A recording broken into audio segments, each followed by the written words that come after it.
Bonjour, bonsoir. J'espère que vous allez bien, que vous êtes en forme, que vous avez la méga pêche. Dans cette vidéo, je vais répondre à Bruno qui me dit « Ok, Tammy, c'est bien, je suis artisan. Tu vois, nous, on paye des cotisations sociales, les impôts au tarif maximum, environ 50% en fonction des statuts. Et les multinationales, on paye à peine 10%.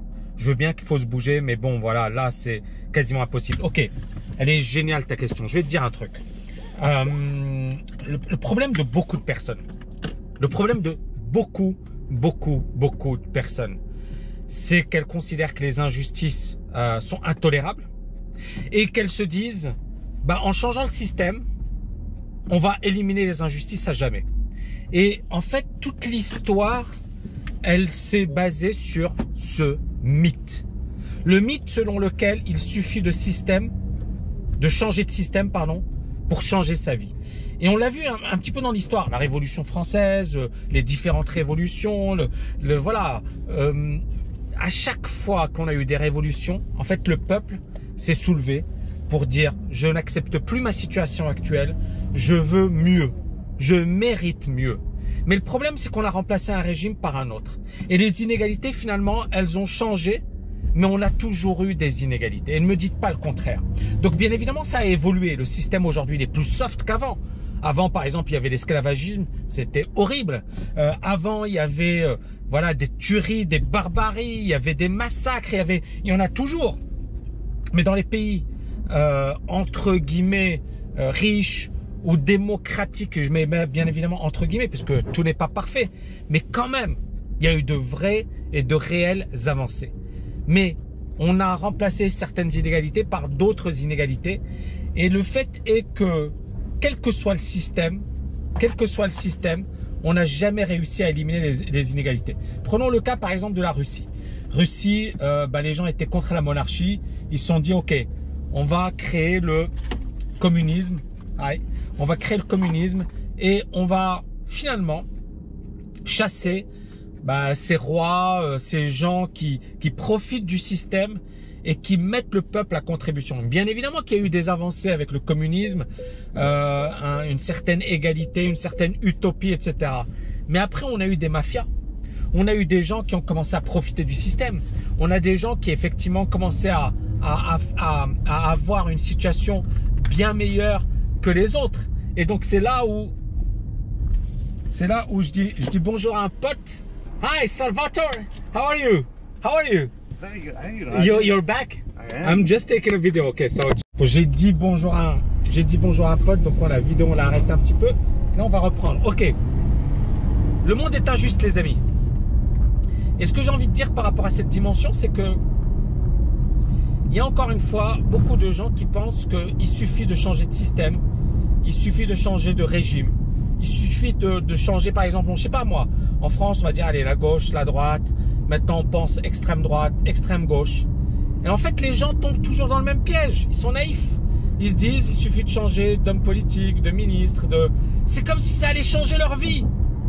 Mais non, ça ne change pas votre vie, ça ne changera jamais votre vie. Et un point qui est important, c'est que là, on a mis le point sur finalement les vrais tenants du pouvoir. Les multinationales, elles tiennent le pouvoir. Et est-ce que les régimes, ou est-ce que les États, ou est-ce que les gens, le peuple, pourra manifester contre les multinationales? Je ne le pense pas.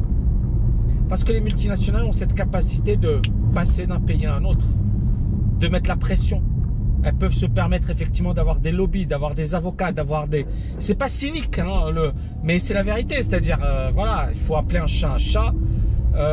Soit tous les gouvernements de la planète se mettent d'accord et se disent on va mettre un même système, soit tu vas être clairement défavorisé par rapport aux multinationales. Et c'est ce qui se passe en France.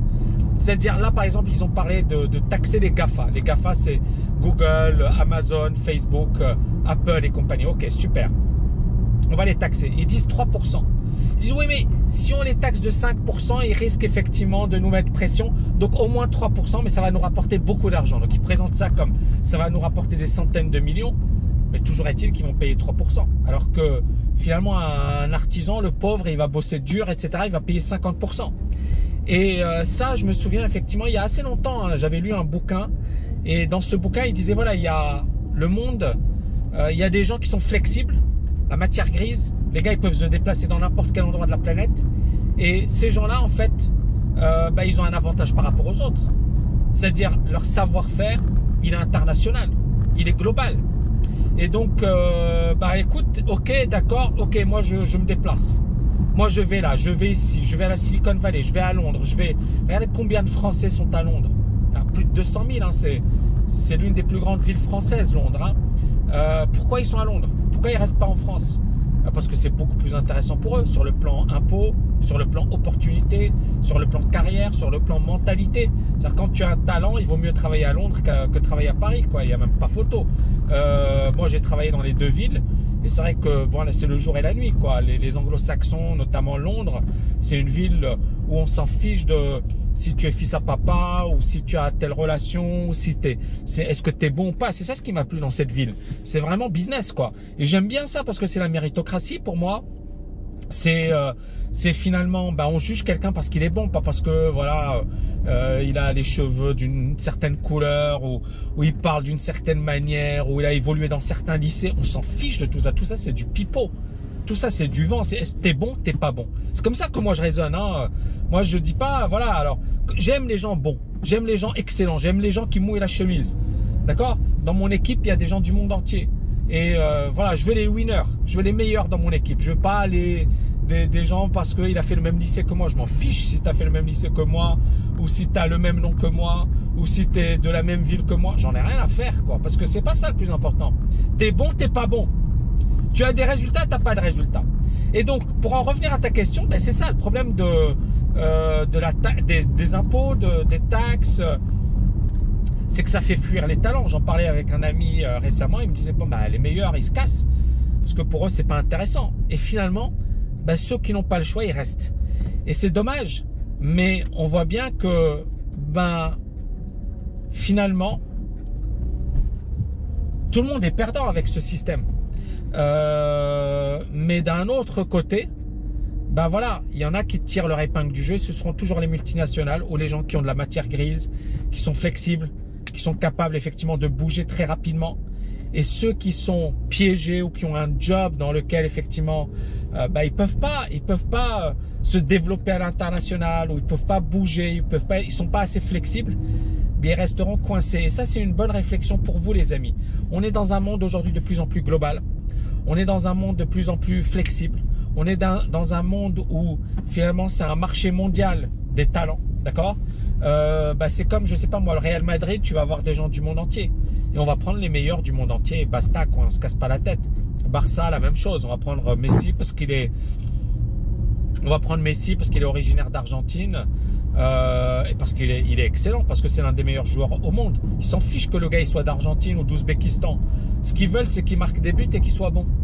Et on a la même chose aujourd'hui sur le plan business et sur le plan effectivement de la matière grise. Aujourd'hui, on est dans un marché global des talents. Et quand vous allez dans la Silicon Valley, vous allez avoir le monde entier. Et les gens, c'est vrai qu'ils restent effectivement dans leur petit monde, etc. Et ils voient pas ça. Ils voient pas ce qui est en train de se passer. Mais et c'est Laurent Alexandre qui en parlait, qui disait voilà, il y aura, alors il dit pas que des choses bien, mais il dit parfois des choses super bien. Laurent Alexandre, c'est un mec qui est super bon sur l'intelligence artificielle. Il a écrit d'ailleurs un bouquin sur l'intelligence artificielle, plusieurs bouquins. Et il explique que finalement, il y aura deux personnes. Et les gilets jaunes, c'était prévisible. C'est-à-dire qu'il y aura effectivement ceux qui vont profiter du système, ou du moins qui sont adaptés au système, matière grise, qui ont fait les bonnes études, qui sont les top niveaux, les top cerveaux. Et il y aura les autres qui vont morfler. Et à un certain moment, c'est ça. Est-ce que j'ajoute ou est-ce que je subis? Est-ce que je veux faire partie de la Ligue, de la Ligue des champions? Ou est-ce que je vais être en 5e division et je suis payé au lance-pierre? C'est-à-dire, j'aurai rien. Donc, à un certain moment, c'est une décision que vous devez prendre, les amis. Moi, je suis pas là à votre place. Mais, encore une fois, et pour te répondre, ne sois pas désespéré, ne te dis pas c'est la fin du monde ou c'est trop injuste. Non, qu'est-ce que tu peux faire, toi, pour assurer ta liberté financière? Qu'est-ce que tu peux faire pour assurer ta réussite? Qu'est-ce que tu peux faire pour payer moins d'impôts? Tout ça, tu peux le faire, hein. Bien évidemment, il y a des stratégies, il y a des manières de le faire. Mais si tu restes artisan, tu travailles pour ton compte Et bah, bien sûr, l'État, il peut faire ce qu'il veut parce que tu es en position de faiblesse. Parce que tu n'es pas en situation où tu es capable de négocier. Les multinationales, elles font ce qu'elles veulent. Et c'est l'État qui leur dit, s'il vous plaît, payez-moi des impôts. S'il vous plaît, on est en train de me taper dessus, payez des impôts. Et eux, ils disent, ouais, ok, si je veux. Parce que les gars, ils ont des armées d'avocats, ils ont des armées de lobbyistes. Ils font ce qu'ils veulent. Ils font... Et encore une fois, il y a des personnes qui vont être choquées, mais c'est pas... Je ne dis pas que c'est bien. Je ne dis pas que j'accepte ce système. Je dis juste, tirez votre épingle du jeu, les amis. Vous n'allez pas changer la vie, le système. Vous n'allez pas éliminer les injustices. Le changement de régime, ça ne va pas changer votre vie. Et la seule manière pour vous de changer votre vie, vous savez c'est quoi? C'est d'agir massivement. C'est d'assurer vos arrières, d'assurer votre liberté financière. Voilà. Pas de démagogie dans ce que je dis. C'est vraiment carré. C'est vraiment rentre dedans. Et c'est ce par quoi je suis convaincu. Je suis convaincu par ça depuis pas mal de temps. Ciao les amis. J'espère que vous avez aimé cette vidéo. N'oubliez pas de la liker, de la partager. Et je vous dis à bientôt. Ciao, ciao, ciao.